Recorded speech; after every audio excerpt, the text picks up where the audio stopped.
أعوذ بالله من الشيطان الرجيم. بسم الله الرحمن الرحيم.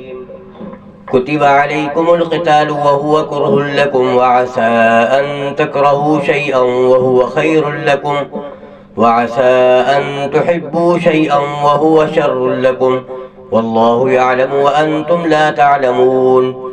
يسألونك عن الشهر الحرام قتال فيه، قل قتال فيه كبير، وصد عن سبيل الله وكفر به والمسجد الحرام وإخراج أهله منه أكبر عند الله، والفتنة أكبر من القتل، ولا يزالون يقاتلونكم حتى يردوكم عن دينكم إن استطاعوا، ومن يرتد منكم عن دينه فيمت وهو كافر فأولئك حبطت أعمالهم في الدنيا والآخرة، وأولئك أصحاب النار هم فيها خالدون. إن الذين آمنوا والذين هاجروا وجاهدوا في سبيل الله أولئك يرجون رحمة الله، والله غفور رحيم. يسألونك عن الخمر والميسر، قل فيهما إثم كبير ومنافع للناس وإثمهما أكبر من نفعهما، ويسألونك ماذا ينفقون، قل العفو كذلك يبين الله لكم الآيات لعلكم تتفكرون في الدنيا والآخرة. ويسألونك عن اليتامى، قل إصلاح لهم خير، وإن تخالطوهم فإخوانكم، والله يعلم المفسد من المصلح، ولو شاء الله لأعنتكم، إن الله عزيز حكيم.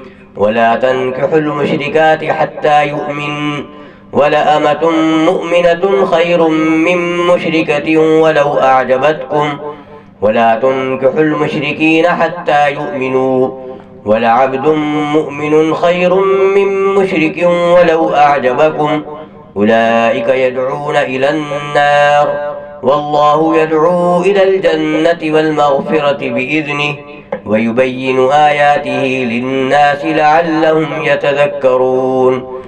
ويسألونك عن المحيض، قل هو أذى فاعتزلوا النساء في المحيض ولا تقربوهن حتى يطهرن، فإذا تطهرن فأتوهن من حيث أمركم الله، إن الله يحب التوابين ويحب المتطهرين. نساؤكم حرث لكم فأتوا حرثكم أنى شئتم وقدموا لأنفسكم، واتقوا الله واعلموا أنكم ملاقوه وبشر المؤمنين. ولا تجعلوا الله عرضة لأيمانكم أن تبروا وتتقوا وتصلحوا بين الناس، والله سميع عليم. لا يؤاخذكم الله باللغو في أيمانكم، ولكن يؤاخذكم بما كسبت قلوبكم، والله غفور حليم. للذين يؤلون من نسائهم تربص 4 أشهر، فإن فاءوا فإن الله غفور رحيم، وإن عزموا الطلاق فإن الله سميع عليم.